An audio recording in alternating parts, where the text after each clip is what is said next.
Buenas noches con Miguel Noche. Esto es Conclusiones Irresolubles. ¿Realmente contamina más un vehículo diésel que uno híbrido? Es su homólogo, el equivalente. Diríamos que sí, ¿no? Pero, sin embargo, tenemos cierto usuario que anda colgando ciertas pruebas, vamos a decir, de que esto no sería así. Conclusiones Irresolubles con Miguel Noche. Pues ha pasado poco tiempo. Concretamente ayer, en Miguel Noche 2, hacíamos un programa donde veíamos que un equipo francés había hecho un kit para convertir en híbrido tu vehículo de combustión, tu coche diésel, poder hacerlo híbrido. Y la verdad es que está teniendo aceptación, incluso en comentarios se pudo ver la aceptación. El precio por ahí andaba 7.500, pero que si consiguieran esos 3.000 de ayuda por parte de los gobiernos, la cosa podría estar bien, ¿no? Y la verdad es que tuvo aceptación. Bueno, pues hoy la cuestión es si realmente un coche diésel contamina más o contamina menos, que parecería disparatado, que su homólogo en híbrido. Y es que resulta que esto viene a cuento de que hay cierto usuario de redes sociales que anda subiendo a estas determinada cuestión, y es que las especificaciones técnicas de su vehículo, en este caso un Ford 1600 Diesel, nos está diciendo que no contaría más que su homólogo en híbrido. En este caso el híbrido sería un Ford 1100 híbrido. 1600 Diesel frente a híbrido con motor de combustión de 1000 centímetros cúbicos. Nos está mostrando aquí lo que vienen siendo las especificaciones y su vehículo, el 1600 Diesel, viene a expulsar o a emitir 95 gramos por kilómetro de CO2. 95 gramos kilómetro. Frente a 117 a 131 gramos por kilómetro del híbrido. Pues parece ser que esto no sería menos, sino que sería más que el de combustión. Así que este hombre pues lo anda colgando en redes. Y claro, ¿qué opina la gente? Pues la gente lo que opina es que directamente se han puesto a lanzar cálculos, si no similares, parecidos. Por ejemplo, otro usuario con un Volvo del año 94, 131 caballos y que emite menos CO2 que el Golf 6 de su pareja, otro híbrido. De forma que tenemos entonces muchos casos en los que parece ser que el homólogo en híbrido emite más CO2 que sus propios equivalentes en diésel. ¿Cómo se come esto? Bueno, pues si esto fuera poco, también se está viendo por otra parte que son muchos los híbridos con un consumo de alrededor de 6 litros a los 100, cuando resulta que ya un gasolina moderno puede andar por ahí, pero es que un diésel anda por debajo de esto. Así que la cuestión es que si por un lado resulta que el CO2 pues parece que no mejora, pero lejos de mejorar emite más CO2, luego por otro lado el consumo tampoco es menor, pues solo nos queda agarrarnos a lo que decía cierto usuario por ahí en defensa de los híbridos, y venía a decir qué ocurre con el NOx, es importante, la emisión de partículas de óxido de nitrógeno. Bueno, pues será importante, pero contestaba nuestro usuario, el del principio, el del Ford Diesel, que será importante, pero que también es importante una batería, o mejor dicho, lo que contamina una batería desde su fabricación hasta el momento de su destrucción, que por lo visto nos dice este usuario que anda alrededor en torno a 9.000 euros en la destrucción de una batería. No lo he confirmado, pero bueno, desde luego seguro que gratis no es.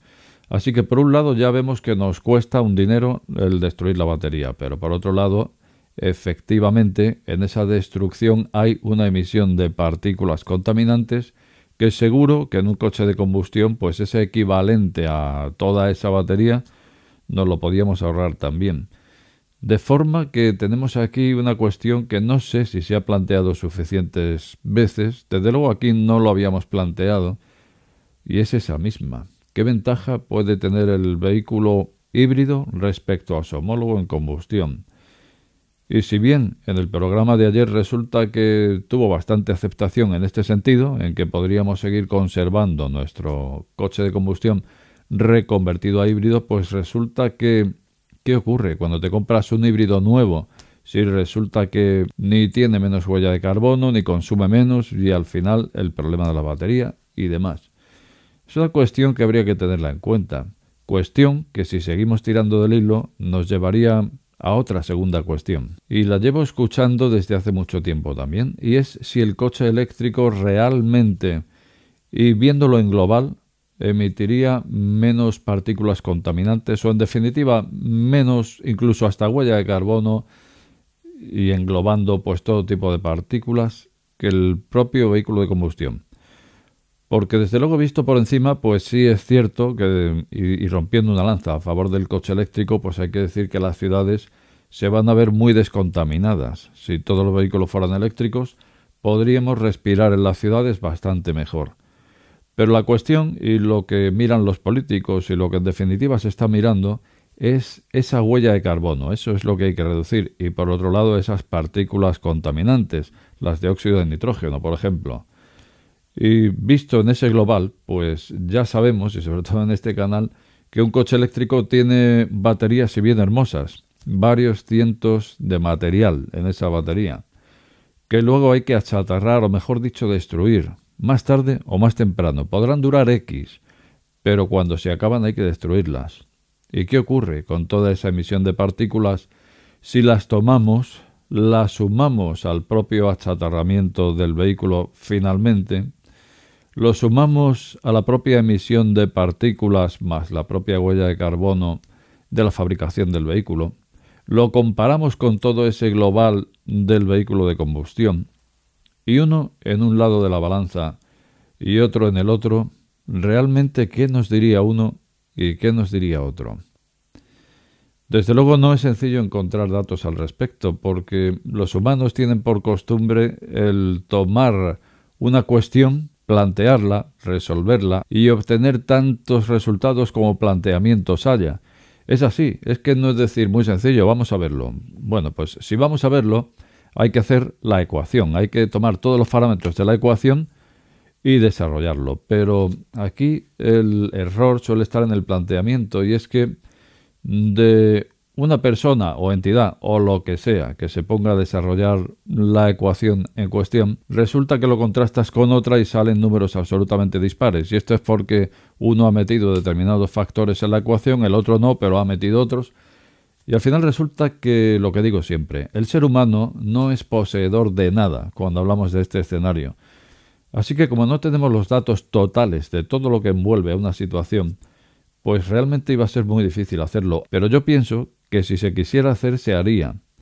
Si se quisiera hacer el qué, pues eso, el desarrollar ambas ecuaciones. La contaminación total desde su principio hasta su fin del vehículo de combustión, y contrastado eso mismo con el coche eléctrico, desde el principio hasta el fin.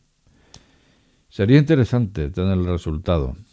Algunas veces ya hemos hecho algo al respecto, pero ya digo, es que es muy difícil meter todos los parámetros.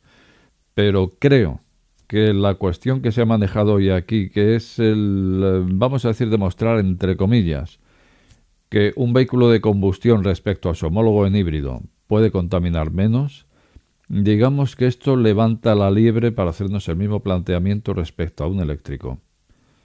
¿De verdad que un eléctrico es tan ecológico como nos dicen? Pues no lo sé y me gustaría saberlo, y creo que es una de esas cuestiones que a partir de ahora deberíamos seguir un poco con lupa, porque me ha parecido muy interesante lo que plantea este usuario de redes sociales, y creo que a partir de ahora quizá deberíamos poner la lupa en esta cuestión. Coche eléctrico, emisión de partículas desde su principio hasta su fin. ¿Qué te parece? ¿Lo hacemos? Vamos a ver qué tal. Como de costumbre, te invito a dejar tu opinión más abajo, y también decirte que si acabas de llegar a este canal, no te suscribas o suscríbete. Al final, la última palabra la tienes tú. También te invito a pasarte por Miguel Noche 2, donde ya sois muchos los que os habéis pasado y os habéis suscrito, y desde aquí os lo agradezco. A ver si es posible que este canal acabe siendo el canal principal de Miguel Noche. Nada más, buenas noches con Miguel Noche. Este programa está sujeto a posibles correcciones. De ser así, estas serán publicadas en la descripción del mismo.